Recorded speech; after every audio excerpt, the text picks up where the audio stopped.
All right, guys, what's going on? I'm Bear DeGidio. This is another exclusive episode of the JAXXON Podcast. I'm here with the one and only, one of YouTube's biggest rising celebrities and superstars, Ben Azelart.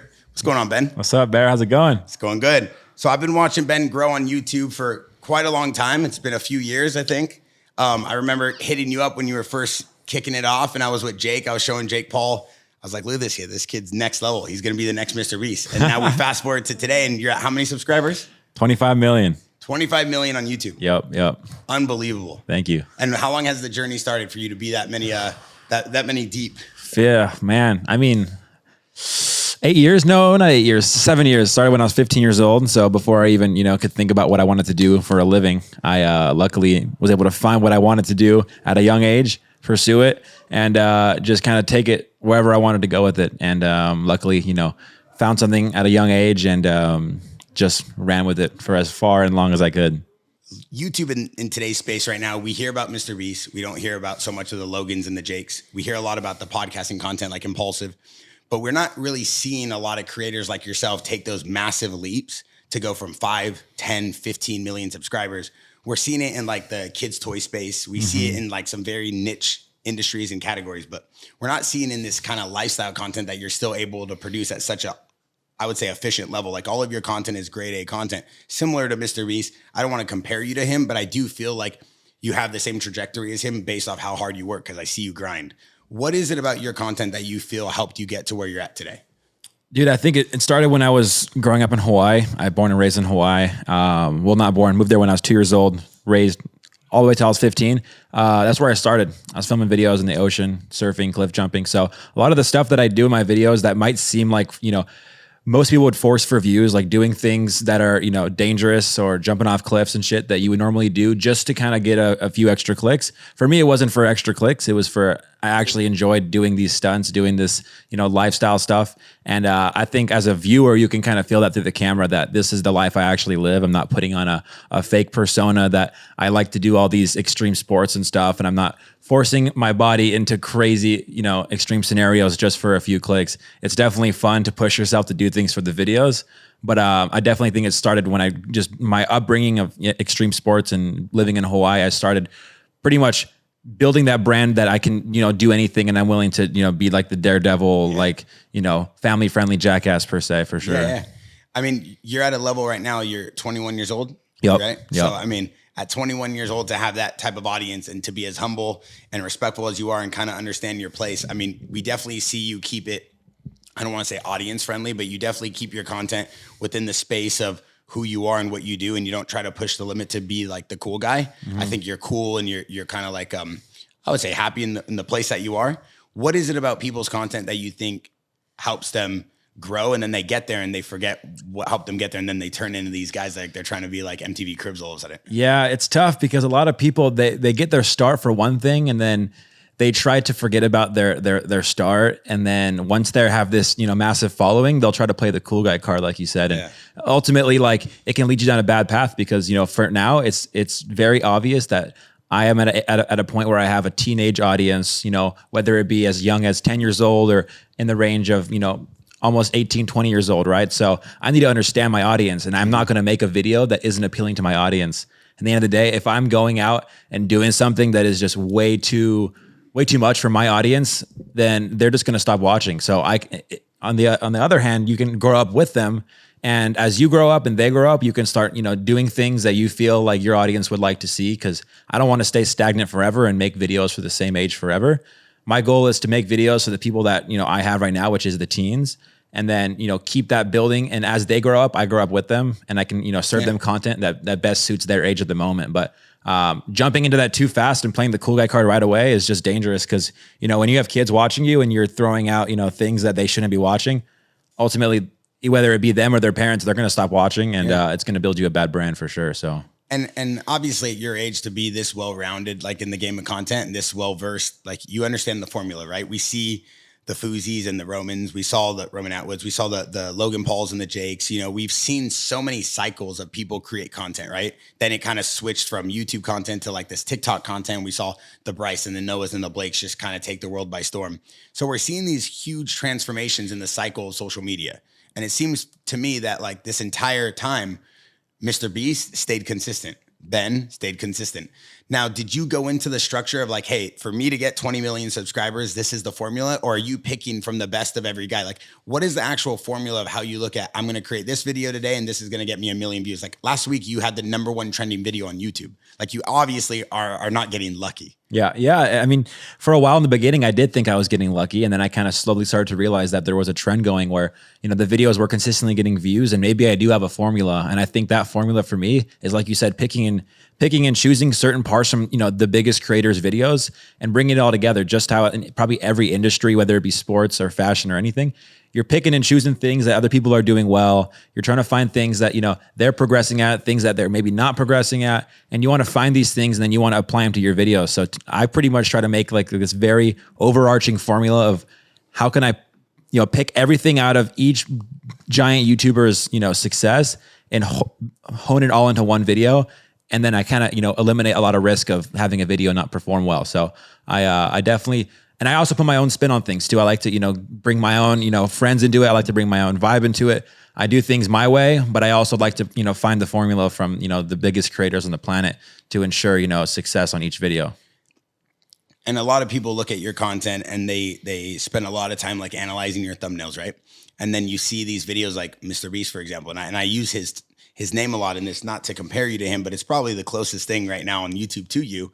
In terms of, you know, just the massive following you have. There's not a lot of people in the space that have the following and at the same time the love. Like your fans love you because you can see that you're genuinely, you know, thoughtful of what you're making for them. So I think they feel that connection. But we see a lot of YouTubers in today's time and a lot of videos and a lot of business analysts are like constantly talking about covers, constantly talking about thumbnails, titles, you know, tagged words, you know, changing the thumbnail if the video is not getting the right popularity or the right following or the right liftoff, the first 24 hours, the comment engagement. I mean, it takes a whole team to, you know, even on the JAXXON podcast, we see what it takes to run comments and engagement and thumbnails and clickbait. And like you stay away from some things because it doesn't work well. And the other things you lean heavy into. What does your team look like? Like when you're going to launch a video, what does a launch schedule look like for you? Yeah, from start to finish, it's about like a 2-3 week process, which is, it's gotten longer, but for a good reason, because the videos, we're putting everything we have, we're going all in on every video. We're pretty much, you know, we think of an idea and we don't even consider like, can we do this or not? We find a way to do it. The team right now is, you know, I have myself, I have Derek, who's in the room right here, who's been with me since day one, started filming. Now we're all in the videos together. My buddy Cam, who's right-hand man, construction god, builds everything in the videos, great guy. Matthew, who films, Alyssa, who assists, and then, you know, a few people here and there that pop in on, you know, certain days. On a Saturday, I saw you with your dad grabbing cabinets and building a kitchen. So I could see it's still a family affair too. Yeah, my dad was here today, helped me out with everything. So dad's super involved, which is nice. My mom helps me out with everything. And then you make the video content. And what is the strategy? You guys sit in a room, like walk me through the full strategy launch of a video. Yeah, I mean, it pretty much starts with like a lot of just late night deep diving on YouTube, looking for ideas, looking for thumbnails. You can get inspiration from a thumbnail and not even a video. So if I see a thumbnail of like some dark hole and some guys falling into this dark hole and it just caught my eye, maybe the video was about just this random, you know, this random video. It doesn't have to do with what I'm doing, but I see the thumbnail. I'm like, how can I make this thumbnail into a video? So I even start as early as I found the thumbnail before I even filmed the video. I got the thumbnail. I'm like, okay, what could this video be? Maybe it's a Facing Fears video and you see a dark hole, you're falling into it. There's this clickable thumbnail. And you package it after that, or you start with the title and then you get the thumbnail after. So ultimately, I think it's most important for me to start with the thumbnail. I know I have this genius thumbnail in mind. Then I can just start the video packaging. And then we think of all the bits. We think of all the little segments in the video. We think of the title. We think of the A and B plot, you know, because I think it's important to have multiple things going on in a video at once, just like how in a TV show, half the characters are doing one thing, half the characters are doing something else completely separate, and it keeps cutting back and forth. Keeps the audience engaged. So a lot of things in traditional TV are being applied to YouTube nowadays where, you know, you can actually take so much of the formula from traditional TV into a video. And we think of A and B plots where we're doing this and this guy's doing this. And ultimately finding one reason for the viewer to watch to the end for the retention, you know, whether it be a payoff, a surprise, there's some sort of hunt going on, they're chasing us, or there's some sort of cash prize at the end. All these little factors, we have to check so many boxes to even get to the point to filming the video, because it all starts with just checking all these boxes: the plot, the retention, the payoff, the thumbnail, the title, who's in the video, where are we filming it, how much is it going to cost, and when do we start? So there, I mean, I could go on and on with the amount of boxes you have to check to actually start filming a video, then film it a few days here and there. And then post-production, we edit it and we post it. So it's a long process, but every time you finish and post a video, it's this amazing feeling of just, it all comes together and it's out for the world to see now. I just posted 10 minutes ago and it's a great feeling. I'm fired up. So like a traditional video, right? So like people that are watching this that aren't familiar with YouTube, for example, like you're going to go film a video with your friends. You're going to sit in your warehouse. You guys are going to conceptualize an idea. That idea then gets put onto paper. I'm assuming you have multiple production people helping you, right? Yep. And then you go film it. Like that filming process is an average of what, a few days, a week? Yeah, about 2-3 days. 2-3 days. And then you're conceptualizing the entire video from the plot to the objective to the end goal for that retention aspect, which I want to talk about. Yep. And then that video goes back to a editing team, or you guys edit in-house? Yeah. We have an editor overseas. Oh, you do? Cool. Yep. A lot of people don't realize, like even Logan and Jake, when they were, getting extremely popular when it was Everyday Bro, that they were using editors in the UK while they were sleeping. That vlog was getting edited. They'd wake up, that vlog would go live. They would film again. And people are like, yo, how are these guys doing this edit every single day? And like, dude, I watched Jake Paul, not to go on a tangent, but I watched Jake Paul film from 7 a.m. to 8 p.m, sleep for like an hour, go film from 10 p.m. to like 2 a.m, send that video content overseas. Had his boy, I think the guy's name was Jack, actually. I don't remember. And then that guy would send the video content back. It would upload and he would do the same thing again the next day. And he did that every single day with a passion and did it before anybody was doing it. And then at the same time he was doing that, something most people don't know is he was actually banned from the city of LA for filming in LA for like 3 to 4 months because he like lit a house on fire or something. I saw that. When we were there. And Anthony and Chance, who were my friends, they went in the house and then like did some craziness. So we had to drive one time all the way to San Bernardino County so he could film at a water park, so he can get his vlog, and then drive to my Hollywood Sports Park in Bellflower, and then my SC Village Paintball and Airsoft Park in Chino. Then we go to SC Village Paintball and Airsoft Park in Chino so he could finish his vlog, then go to like a Denny's while we're eating Moons Over Miami. He's on Wi-Fi sending the footage. Bro. As we're driving, like people don't understand what it takes to do a video every day. So to go back to what you were doing, so then your editing team takes the video, they bring it back to you. Yep. And then does it sit there on a Premiere? Do you edit it? Does it go straight live? I'm actually very involved in the editing process myself. So, we have a great editor who compiles everything, gets it all together in a very polished, beautiful project. But as a creator myself, starting filming, I actually was behind the camera before I was in front of the camera. I just want to put my own spin on everything. I want to touch it. I want to get on the computer and I want to start doing stuff. Maybe it'll take me 10 hours sometimes, which is just sometimes too much for what I have because, I only have so much time to film and edit and do all this stuff. But I don't edit the videos myself, but I put a good amount of my own spin on it. I touch it up. I do all my stuff. And then I can post it happily knowing that, this is a perfect project and there's not one thing that I left out. So now as you look to the future of YouTube right now, because the landscape of YouTube is very, very unique, right? For example, the JAXXON podcast, we interview top UFC fighters, top MMA, combat sports athletes. Ryan Sheckler interviews top, extreme sports athletes like Twitch. Rampage just recently had like Cain Velasquez, Demetrius Johnson. Like these are like huge MMA icons, right?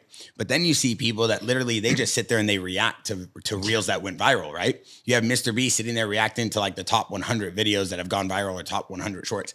It seems like everybody's just trying to figure out the next wave of content that keeps people engaged because the engagement factor is just really at an all-time high. Like people lose that retention value real fast, right?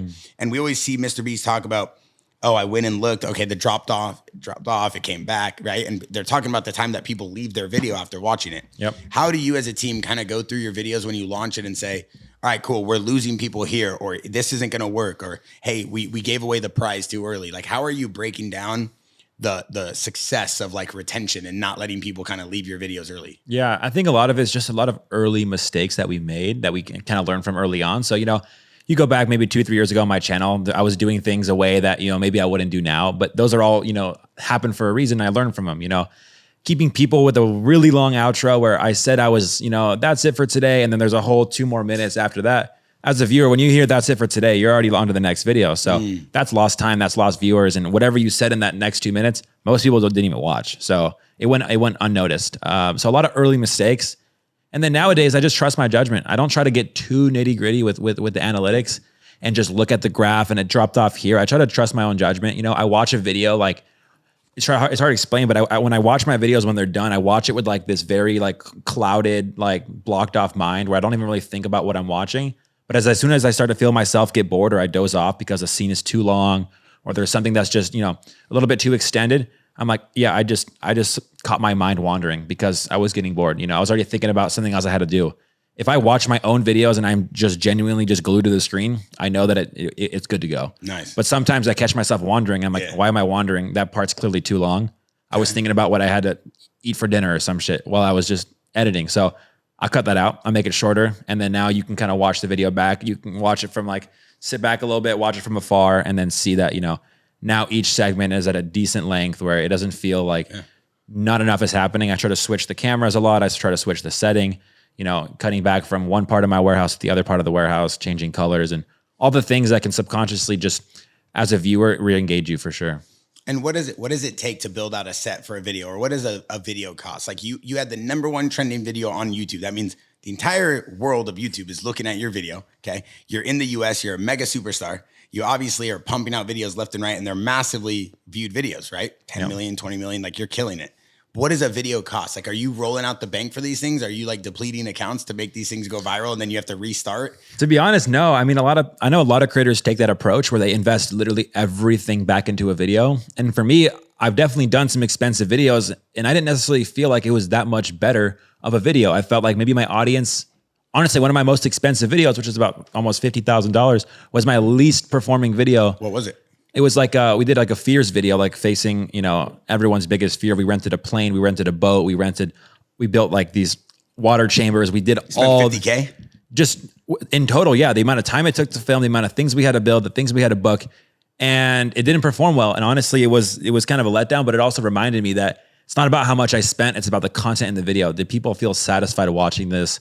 Was the plot good? Or did I just give people a bunch of just extravagant things with no substance? That's crazy. That's the point. I can sit here in this room and give people like the funniest game show with us playing this card game, just laughing our butts off, and it'll get more views because they can feel the genuine connection and the genuine substance. Yeah.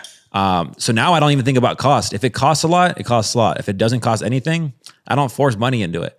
So to me, it's like, if I can just bring people substance and they can end the video with this like feeling of, wow, I didn't just waste 10 minutes of my life, or I feel like I'm glad I watched that video. Yeah. You know, you finish a show, you start Googling the actors, you're invested. That's how you want to feel when you finish a YouTube video. You don't want to feel like you just got robbed of 10 minutes of your life because you got clickbaited and you got fed a video with no substance. Yeah. So that's what I look at. To me, it doesn't matter how much it costs. It might be 100K, might be 1K. So it doesn't matter. Is that the most you spent on a video? 50K? Probably, yeah. Probably, yeah. And what were you renting? Houses and boats and cars? We did a plane stunt. We did like a you rented a plane and jumped out of it? No, we'd done that before, but that was really expensive actually. We did a slip and slide out of the back of an airplane. So we rented like a military airplane. Yo, pull this up. The back of the airplane dips in the back, you know, and all the guys jump out in those, you know, military. I don't know. I'm not gonna say I don't know the name, right? We tarped the entire bottom of the plane, put baby oil all over it, and then at like 12,000 feet, the thing opens, and we got a perfect slip and slide facing straight down into 12,000 feet of nothing. I'm not a professional, so I got some guy strapped to my back, and we just start sliding down the plane, and I'm getting closer and closer, and then we just dip off, straight skydive after that. So world's tallest slip and slide, probably a world record, first ever. I'm gonna say, I don't know. But that's for sure the first ever. That was like maybe six or seven grand. So Bane was jumping out of those things. Yeah. Wait, but and how much did that cost to rent it? Like 6 or 7 grand. And how many people went? We in the plane? Yeah. There's probably like 6 people in the plane. And the scary part was you're in a plane and the whole back of the plane is open, right? I'm not wearing a parachute yet because I'm going tandem. If I were to step on the slip and slide and slip out, the plane is angled like this, I'd be having a slow death, just sliding out of the back of the plane with no parachute. Why would you not just be strapped to the guy already? Because I couldn't be strapped to him just yet. We were going to strap in like at 12,000 feet. So the whole time I'm not even buckled in. I'm holding onto a rope in the plane, and I'm looking down, and the entire ground of this plane is just baby oil. If I were to slip, I'd be going. And you think this is smart? That was a great realization moment that I was doing dumb shit. I told myself I'd never do it again. I mean, I would hope you would never do that again. What does your family say when they saw that? don't ever do that again. Like Were for you real. stressing the whole time? Oh, I was regretting it. I was like, this is so dumb, bro. It was, I was like, it's not worth it. It's not worth it. And it was too late. We were already up there. I wasn't going to say, let's go down. I manned up, I buckled up, and we slid out. I even had my 2 camera guys. They gave them their own parachutes in case they slipped out, but I couldn't have it on because I had to be strapped to the guy. So I was the only one in the plane without the chute. Everyone else had a chute. I had buddies in the plane that never skydived. They said, if you fall out, you pull this and you're gonna glide down. So it was heavy, but I was the only one without the chute. Luckily everything went well. So okay, no more skydiving. yeah. Okay. Yeah, I had Red Bull skydivers with me though, so I was pretty high. You didn't mention you had Red Bull with you. That's a whole different level. You had like the team, the Red Bull Air team. I had a Red Bull skydiver strapping to my back, so I felt taken care of for sure. And we see you did like I saw you jump over a Formula One car. What was up with that? Yeah, so Red Bull brought out a Formula One car to my warehouse for me to jump over, which was just nerve wracking. Had shaky legs, hadn't skated in about 6 months. I'm not like Scheckler out here, so. Hey, I saw you in the Scheckler Sandlot Times Jackson board though. I was rocking that board. I cracked my first one, so I had to rock out with that one because I have a board that I always use. I'm comfortable on it, right? I ollied the first one and I snapped the board. So I was like, we're bringing out the car. I did not hit the car. Thank the Lord. But we're bringing out the Jackson board for the second attempt because I cracked the first one, so it was meant to be. And it didn't crack. And it didn't crack, and it was good. So are you looking at content now? Like as you get older, you're still super young. You're 21. I've been watching you for years. I think honestly, and I hate these guys that always be like, "Oh, I told you so." But I was telling everybody when I had first met you, and you didn't even have a ton of subscribers yet. You were very young. Yeah. I don't even remember how old were you when you started YouTube? 15. Okay, so you had to be like probably 15, 16. I don't know. It was at a football game back then. So yeah, probably 15, And I was 16. like, this guy literally is going to be the future. And I remember looking at you, the way you were interacting with people, the way you were behaving, the way you were operating. You were so humble, so respectful, but you weren't doing too much. Like I've been around a lot of superstars, a lot of celebrities, a lot of people that are normal. And you can always tell if someone's genuine or nice. Like that's been one of my great gifts. I feel like I can like interact with people real easily. Yeah. If someone's like kind of being like, too much, I'm like, all right, cool. Sometimes I'm way too much, but at least I can like interact with people and understand that. And when I saw you, I'm like, wow, this guy has what it takes. And I remember telling you like, bro, whatever you're doing, keep going because you're going to be a champion. And then we talked about YouTube. We were at a game. I was with Ryan Scheckler. Yeah. I was with Ryan Scheckler. And I remember telling Ryan, this kid's going to be bigger than Mr. Beast. Ryan's like, he doesn't have any followers yet or whatever. How do you think so? And I was like, bro, look at the way he's talking about content, the way he interacts with people. Like he has it. Like you have something about you. You have a great personality, great aura. As we see people on YouTube come through this, and obviously we've kept in touch the whole time, you see a lot of people transform. We talked about that, but we see their content transform, but then we see the landscape of social media transform, and then they don't know what to do. They get lost, right? Yeah. They start doing really crazy things that kind of like jeopardize their career. Not in a way like everybody can make a mistake or say something wrong, but things that are just crazy content that ruins their career. How do you think people like yourself have been able to adapt though with how YouTube is changing, like the platforms themselves? Yeah, there's definitely been times where I felt like I was behind the times. I've been doing it for on a decent, not as long as like a Jake Paul type length, but I've been doing it for about 5-6 years. And there's a lot of new guys in the space that have been doing it for about 2-3 years. So there's like, I'm in the medium range, right? So there's definitely been times where I felt like I've been falling behind, where I'm like, oh, I gotta keep up with the times, which is important because the last thing you want to do is fall behind. And it's a forever changing platform. It's rapidly changing too. So you just don't want to fall behind. You want to make ways?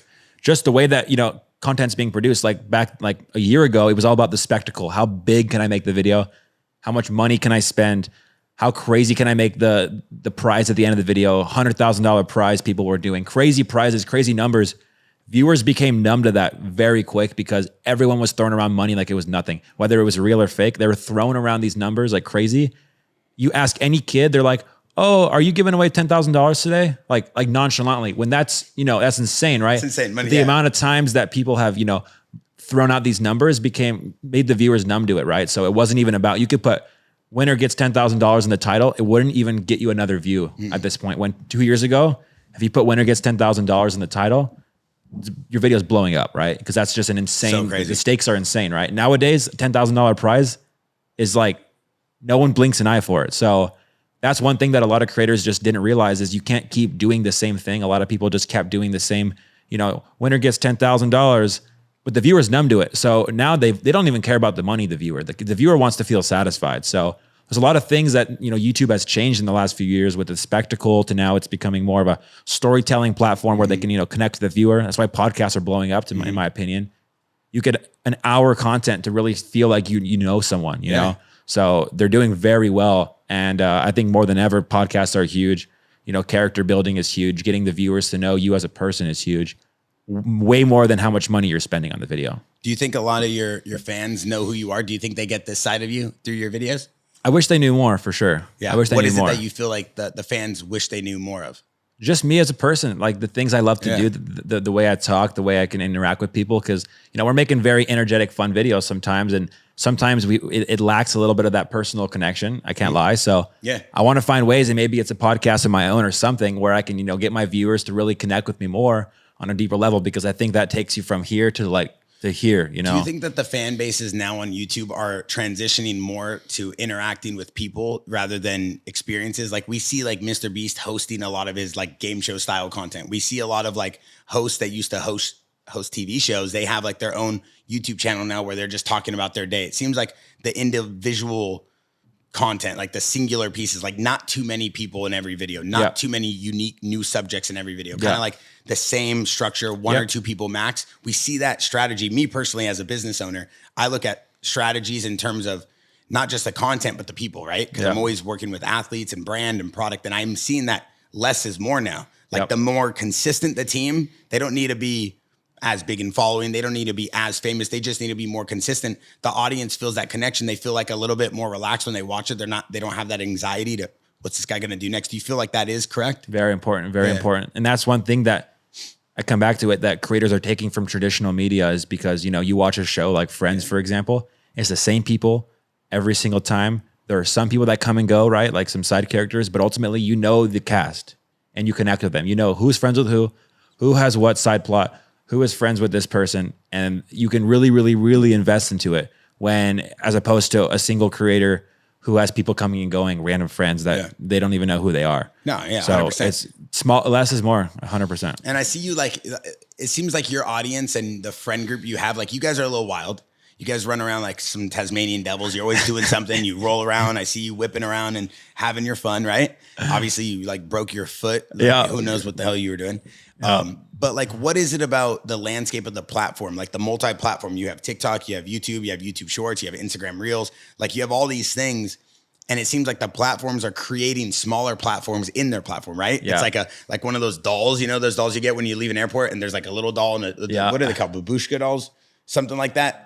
There's like a little one and then another it little just one. keeps going. Keeps going. Yeah. Like right now we're seeing like every time you upload an Instagram post, there's like 30 more new things you can tap and add a product, add a location, add music, right? And then what ends up happening is I feel like the consumer goes on Instagram, they get fearful of uploading content. Yeah. So they stop uploading as much content, which makes the bigger creators who are more in tune with content creation able to win more, because there's less content for people to consume, because the content they're consuming becomes a little bit more numb. And it just creates this crazy never ending cycle of like, okay, what do I got to do next? Because now you're creating content for YouTube and then content just for shorts and then for Instagram and then just for Instagram Reels. How are you battling that? How do you make sure you don't get drowned in the noise, so that way you still have polished content or content that makes substance and pushes the needle? Yeah, for me, honestly, and I wish I did more on other platforms like that. I need to do a lot more on TikTok and Shorts and Instagram for sure. Really? Like, absolutely. I'm falling behind on those platforms. I'm not gonna lie. YouTube, that's my bread and butter. I stay there. But I think it's important to do everything, right? You need to be well versed in every single avenue. You can't just be a YouTuber. You got to do everything. To become the biggest, you got to do it all. So, like you said, mixed martial arts. But that's what I got to get better at. But I think it's very important, and it's important to not obviously get drowned out and to do too much. That's why I stay true to what I'm best at. What makes, you know, the best for my brand, which is my YouTube videos. I feel like I can get people to connect with me way more in a YouTube video than I can in an Instagram photo. You see a lot of people on Instagram, you might not even feel like you know them, right? You see their face. True. They might be jumping off something or even looking good, but you don't know who they are, right? But you know a YouTuber, you know a podcaster, you feel like you know them, and that makes you connect more. So that's why I've invested pretty much everything into YouTube, but I still should invest a lot more into these smaller, you know, short form platforms. Absolutely.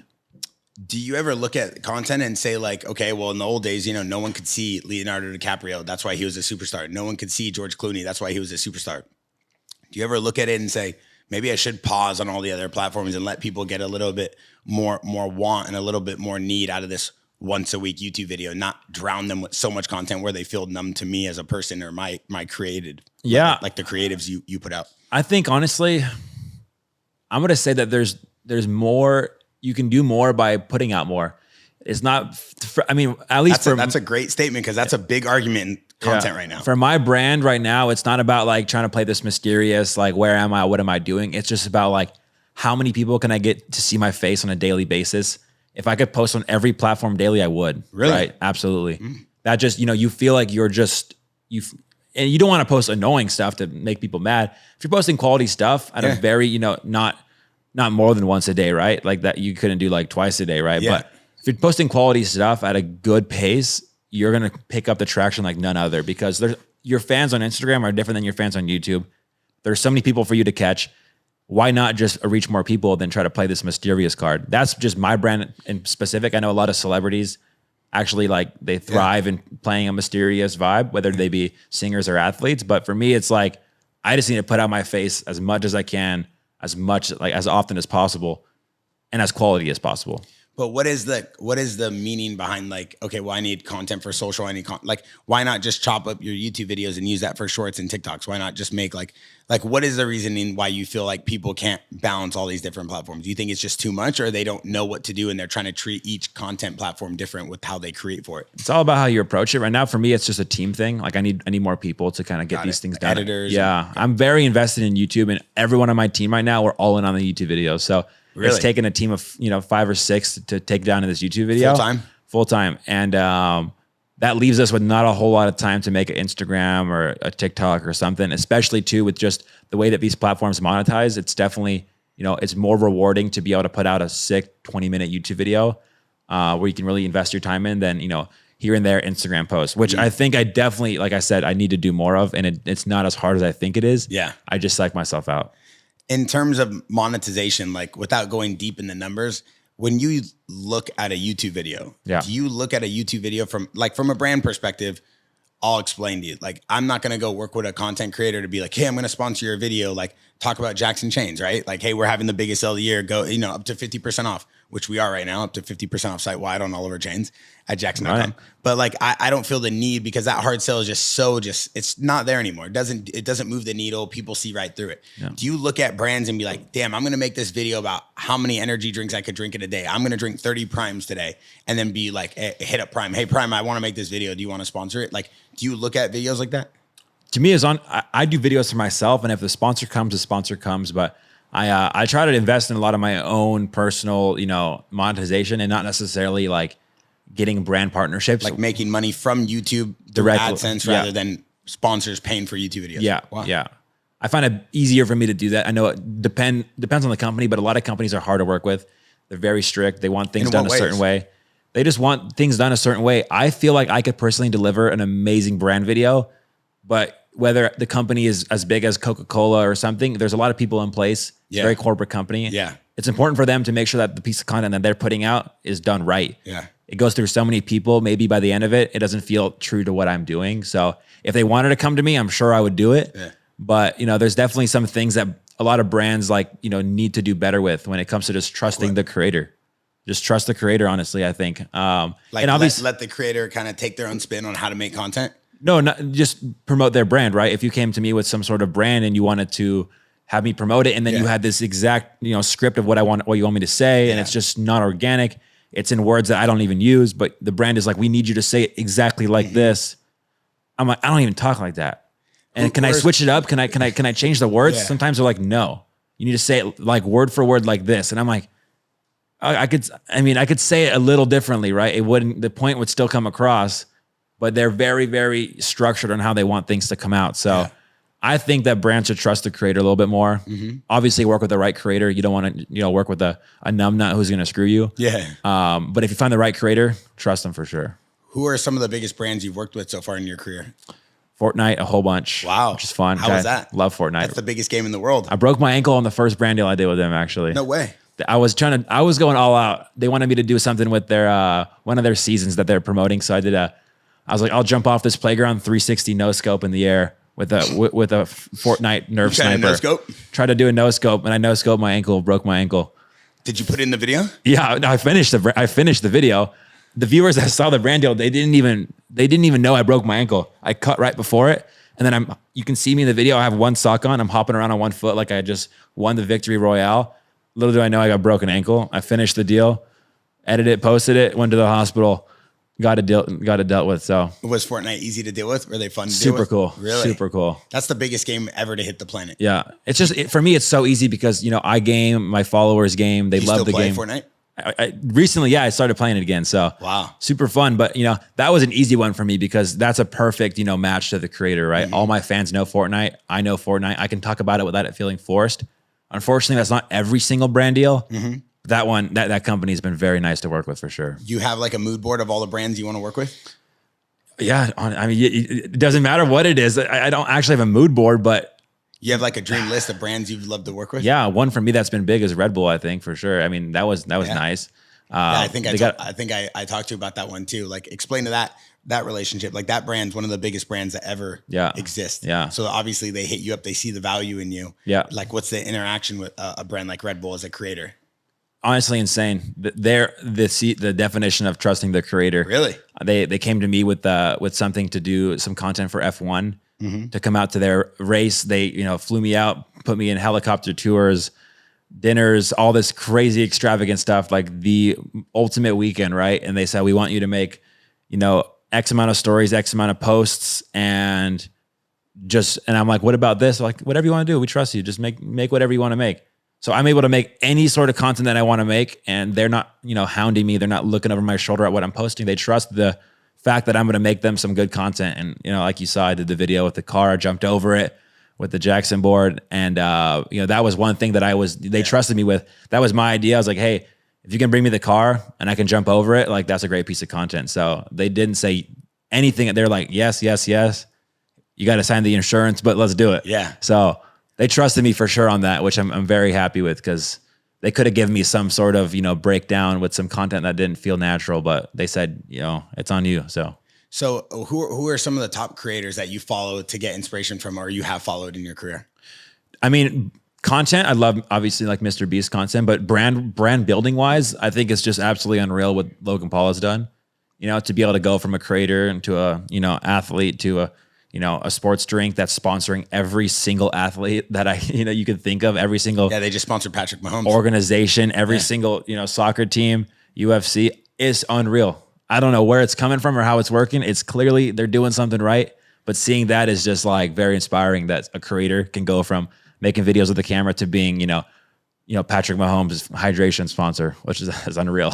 Yeah, I mean, a move that I always thought was so unique is that when KSI and Logan Paul decided to make Prime, obviously they make Prime, and I think they work with the same brand that does some other big brands. I don't know how they did it. I don't know the business structure, but they came out swinging, right? Two of the biggest like arch nemesis on the world. And they like unite. Like it's like the world unites, right? Like America and UK become one. And obviously KSI's following is massive. Yeah. Logan, no matter what controversy he gets put through, the guy is one of a kind, right? Like if you don't know Logan Paul, you just hear what you hear and you don't know him. But the guy works harder than anyone. Yeah. Cares more than anyone. And is super laser focused, right? Like that's all he wants to do is create. Constantly pushing the needle. What's next? What's next? And regardless of how this comes off, it's the truth, right? And then they go and they make Prime. And then everybody says, all right, cool. We have Prime. We have the #1 drink in the world. But now Prime is Logan Paul and KSI. And everybody says, okay, well, on a social media level, you guys are the biggest in the world.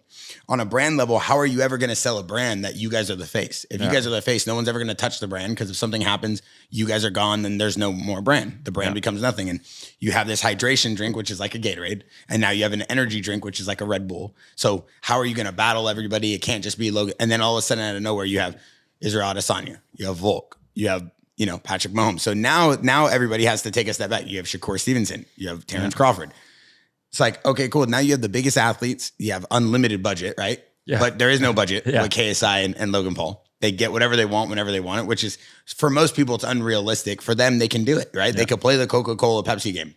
But I think what they did is they opened up everybody's eyes to say, hey, Pepsi, hey, Coca-Cola, you guys could have been doing this for years, but you care more about profit. Yeah. Hey, Gatorade, hey, Powerade, you guys could have been doing this forever, but you guys don't care to adapt because you guys are so stagnant and complacent. But if you look at content, like how KSI and Logan Paul looked at content, they're looking at business in the same level. Yeah. We're going to take what's there and we're going to reinvent it. We're going to reimagine it. I take inspiration from that for JAXXON. This is a jewelry company that's looking at jewelry and saying, how can we elevate a man's lifestyle and instill confidence and build something in him that he can actually accessorize with and complete a fit. But at the same time, give him other pieces to his style, like 100% space neoprene. That hoodie is one of the most insane materials ever. Yep. No one can get that material. We spend so much money just designing a hoodie. So when people put on something so basic, they understand, wow, this is really different. And I feel like KSI and Logan see that. Yep. And that's the one thing, like with content. Like, so as you talk about your inspiration, as you make this content, you go to the next level, you're constantly pushing the boundaries. What's next for your content? How do you reimagine what you're already doing and then take it to the next level? Yeah. I mean, for me right now, I mean, I'm trying to build the brand of Stay Wild, which is the brand that I built, 3 years ago, just pretty much as just a name, not even a brand. There's been some merch here and there, right? But it's definitely just been a name that I've branded in my warehouse, branded on my channel. I'm trying to build that brand to be like, I don't know what the product comes with it. I don't know, have a consumer product in mind, whether it's not gonna be an energy drink, right? But say it is, right? That's the end goal, is to find some sort of consumer product that can, make a lot of sense for me. Just how KSI and Logan are both very active dudes, right? They're both boxing, they're both doing all this stuff. Hydration drink for them makes sense. So I'm trying to figure out for me what that looks like, because I have the Stay Wild brand. But one day it'd be great to have a consumer product that, I can push to my fans and really love, and then, give to them. And it makes sense for me. It doesn't feel like this random, product that's forged. So I'm just figuring that out as the days go on. But, I'm always thinking about it for sure. But that's why I say Logan Paul is a big inspiration, because he was able to figure out that consumer product that made sense for him, put it out, sell it, do unreal numbers. And no one bats an eye as to why Logan Paul has an energy drink. It makes sense. Yeah. So for me, I'm just trying to figure out what makes sense. Yeah. And when it does, it will. And I trust the process. So do you work with any of these guys, like Mr. Beast, Logan, KSI, Jake Paul? Do you work with any of these huge content creators? I've done some stuff with Logan, actually. And I have a funny story about Logan, he's absolutely been a great person to me. The untold story of Logan Paul. Let's hear it. Yeah. I mean, back when I started Stay Wild 3 years ago, I had just little blank t-shirts with a tiny logo on it. It was nothing, right? Logan Paul had his Maverick clothing, all these, very flourishing, merch brands that did crazy numbers. I wanted to do a little launch, promo for my merch. So I was like, I want to drop it off to YouTubers' houses, just deliver some merch, hit up some, small YouTuber friends, got these, plugs, just kind of dropped off merch. And I hit up Logan Paul on a whim. I was like, let me just try hitting up Logan Paul. He replies, he's like, pull up, here's the address, show up. Well, you can put me in the video. And I was like, what? Bro, like, it made no sense for him to do that, but he just did it because maybe he saw the vision, or maybe he just wanted to, help out a fellow creator. He let me put a trampoline in his front yard it was right before his Mayweather fight. I was like, jump on. Because we were jumping in front of his house on the trampoline, trying to jump over his fence to drop him off the merch. He came out, he saw what we were doing. He jumps on the trampoline. He sends the fattest backflip you've ever seen. And he gets this close to missing the trampoline on the backside. And his Mayweather fight was like in 2 weeks. And I look at it like, if he would have fell, that fight would have been off. And it would have been something to do with me. So I'm glad nothing happened, because you almost canceled the Mayweather Logan Paul low fight. Key, yes. Because I have the video and I could give it to you. He is like this close. I'm gonna need that clip. I'm gonna need the exclusive access to buckling, that clip. like almost, I don't know what muscle he would have pulled or buckled in his knee, but it would have put him out. He wouldn't have been able to stand the way how high he was on that trampoline and how close he was to the edge. I'm glad nothing happened, but all for some Stay Wild t-shirts. I got him the shirts. He wore it. It was lit. Can't beat it. And no one got hurt. But yeah, it was right before the Mayweather fight. So, bro, unreal. That guy's also an athlete too. Look at what he's doing in WWE. Yeah. No one even talks about that. Now that he's in WWE, maybe he would have survived the backflip fall, actually. He's taken some big spills in WWE, but when I say this backflip was sketchy, it was sketchy. So you almost broke him in half before the Mayweather fight. That's unreal. So as you go into this landscape of 2024, right? You're one of the first content creators and someone that I admire, and I love the content you make on YouTube. You're one of the first to be on this podcast to really talk about the business and the backside of YouTube. What are some key goals, or what are some key things that you look at every day to grow your business as just you personally, your mindset? What do you read? What do you do outside of YouTube that helps you keep aligned to grow your business, to grow your I don't want to call fame, but your overall brand, your scope of work, your social, your mindset? What are you doing right now to push you forward? Yeah, honestly, keeping tight with my family and friends. My friends are everything. I think to me, like, the people that I'm around is the reason why I'm where I am. I come into work every day. It's crazy. It's not even work to call it, honestly. Amen. It's very fun. I work with people I love. That to me keeps me going every single day. I get to come in and see people that I'm genuinely friends with, that I love working with. And we get to do great things together. And, I don't want to feel like what I'm doing Like I want to feel like I love what I'm doing, right? And it's and I do, which is great. So to me, it's all about staying close to the people that have invested time into me.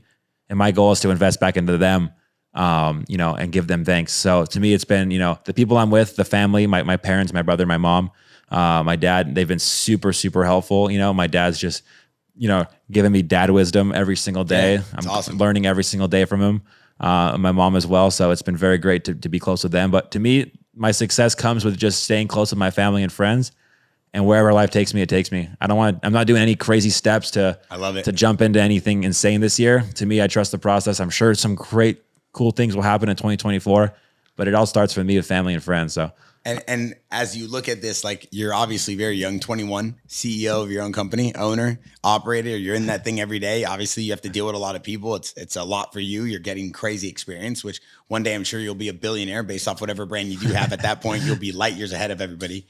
Give me some tips for young creators. Give me 3 of the most important tips for a young YouTube creator, how they can reach this level of success you're at.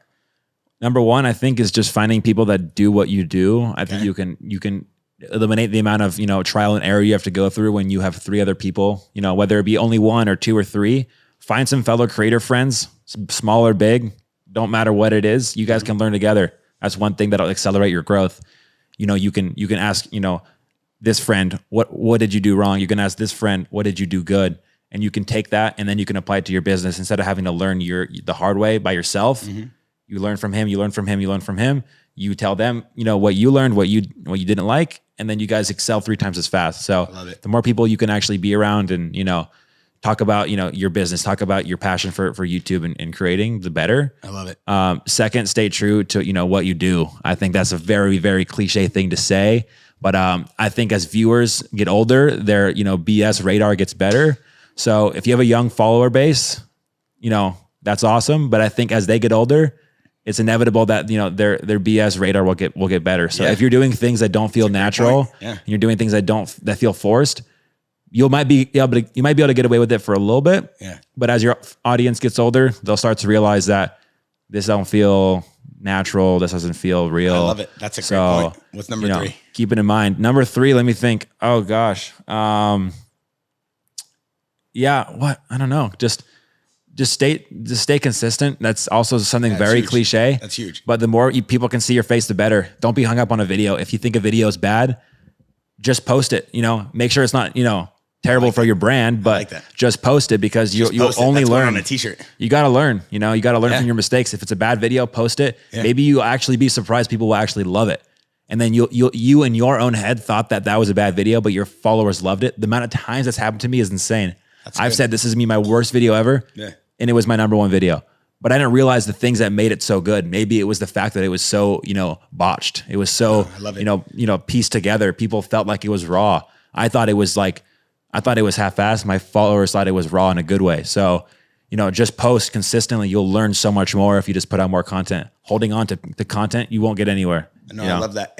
And what is one of the key, I don't want to say focuses, but what is one of the key things that goes into the X factor of creating a thumbnail? Like, what is one of the key things? Because everybody has creators, everybody has designers, everybody has their own philosophy, but what do you feel has been successful for you? One key in creating the most successful thumbnail?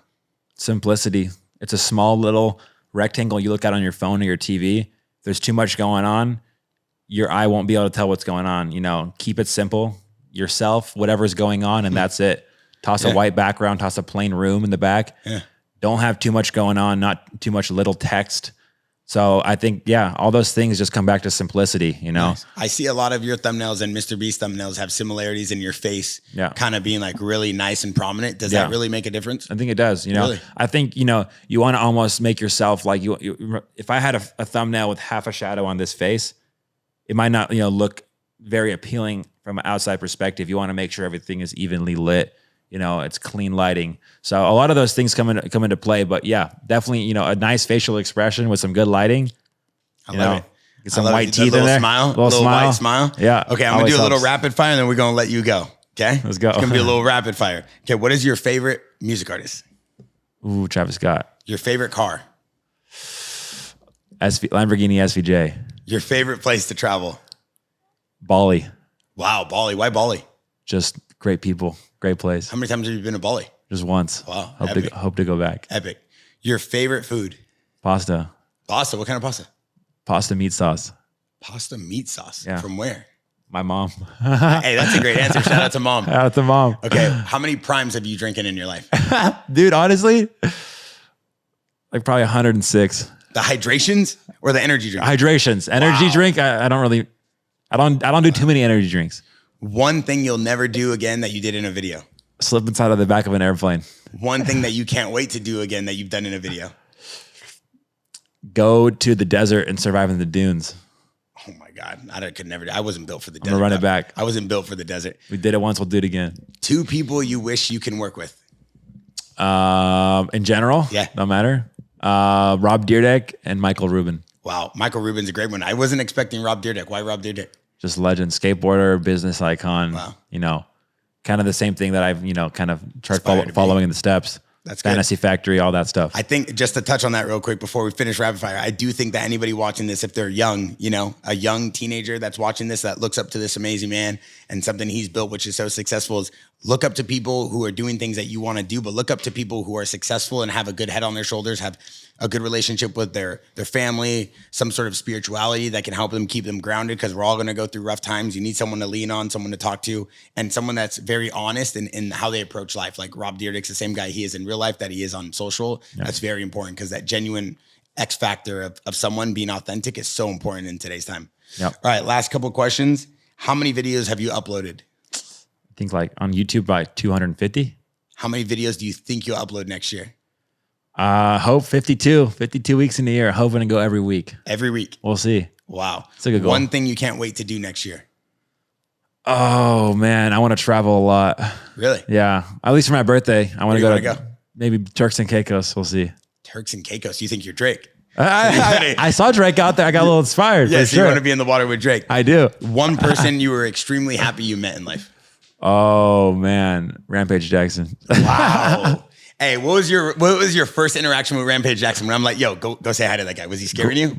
Dude, great dude, bro. Was he scaring you at first though? Were you no, scared? honestly, I know you wouldn't bring around someone that's like that, you know. Good, so good. I know the people that you bring around are good people, and because he was quiet. He might be Rampage, from UFC, right? But I could tell he's a great, soft-spoken dude. The best dude in the game. Unreal. Something about Rampage and something about people is like, that old saying, you can't judge a book by its cover? Yeah. That is the definition of that. Of course. Because that guy from a mile away looks like he wants to eat you. He's like a Wolverine, right? Rampage is like a real life wolf meets like a saber-tooth tiger meets a Wolverine with like a small dosage of Kodiak Alaskan grizzly bear. But like when you actually meet him in real life and you realize like, damn, he has big hands and a big head and a big body, but he's not going to hurt me. Yeah. You realize he is the nicest person on the planet. And he's so intelligent. Yeah. He just doesn't talk a lot. And he really has a good understanding of life. That's the best part. Because anybody who smashes someone's face open for a living and can like be happy throughout the day and not be like super, like some people that fight for a living are always upset, right? They're upset at life. That's why they fight. He's just such a good dude. And it's good. Like when I brought you here, just to touch on that, like I didn't bring you here to do anything with him. I didn't bring you here to do business with him. I just brought him here because I know he loves content, gaming, social media. Yeah. He loves where the world's going with content. Yeah. So I was like, bro, you got to meet this guy. You're the GOAT at social media. You're the GOAT at YouTube. And that was a great interaction. Yeah. That's a killer co-host. He's a great guy on a podcast. Kills it, right? So good. So fun to be around. Oh, so imagine waking up every day knowing that I get to go do a show with that guy every day. Oh God, that's awesome. And your favorite skater of all time? Oh man, I mean, low-key Shex, bro. I don't know. Like, Ryan Sheckler. I'm not trying to say things like you're friends with the right people for sure. No, I love friends it. with great people. Ryan Sheckler is an icon. Did you grow up watching the show or his content and all of it? Yeah. Straight League, all that stuff. Loved it. Yep. Yeah, Ryan's a legend in skating, and when people watch this, I'm sure they'll go see some of his episodes. We just had him on the show with Twitch. Yeah. But Ryan's such another guy, very iconic. Yeah. Right. Did his thing in life, came back to balance, found God, found his relationship with his wife, had a kid, loves skateboarding, pushes the game of skateboarding harder than anybody, but is passionate about his community, right? Yeah. Cares about people around him. Yeah. Just like you said, I keep him around me because he keeps me in focus too. It's like, yo, we don't need to focus on that. Let's focus on this. And he's helped me build Jackson as a brand. It's awesome, dude. I love it. So before we leave, this was an amazing episode. Thank you. We really learned a lot about YouTube. We learned a lot about you. I really love just hearing you talk. I think the community is going to love hearing you talk. Yeah. Something the community needs to know about you before you leave, and then we're going to sign off. Oh man, just know that. I don't know. Let me think. Yeah, just take your time. You don't have to rush because you're on a podcast. You could sit there and think for a second. Why does everybody feel like they have to like talk right away? Dude, You could clock's chill ticking. for a second. Yeah, you could chill for a second. Let's think. 2024 is going to be great for the Stay Wild brand. A lot of, content going to be put out. I'm trying to, grow that as big as I possibly can. So just, that's the one thing that I want people to know is that a lot of great things are going to come. That sounds basic, but I love it. That's why I got to sign off. That's it, bro. And it's good energy, and it's good to see that you're passionate. I'm sure your community loves knowing that you're all in. Guys, I'm Bear DeGidio. This has been one of the biggest to ever do it on YouTube. 20 million plus subscribers. What's the exact number? Do you know? 20. Yeah, I think, I'm not gonna lie, maybe not 25, but I think 24.5, maybe. Pretty good. Well, maybe by the time this is out, it'll be 25. How many views do you think total? Total 5 billion. 5 billion? Yeah. 5 billion views. Yeah. Wow. So the guy's bigger than most networks on TV. And make sure you guys go check out his page. I'm sure I don't need to tell you that. Anybody watching this already has seen his page. And same thing. It's about a community. I want to thank you for coming here, spending time with the community here. A lot of people on this show probably are MMA fans, or a lot of people on this show are skate fans. But having someone like yourself who's so humble and so respectful and a fan of MMA, a fan of skating, it's just, I couldn't think of a better first guest to have on this business segment we start doing, where we really learn about people and creators and what they do. Thank you, Bear. I'm pumped. I'm pumped. Bear DeGidio. Make sure you guys go check out the Discord. Make sure you guys go follow us on the JAXXON podcast. This is Bear DeGidio, and we out.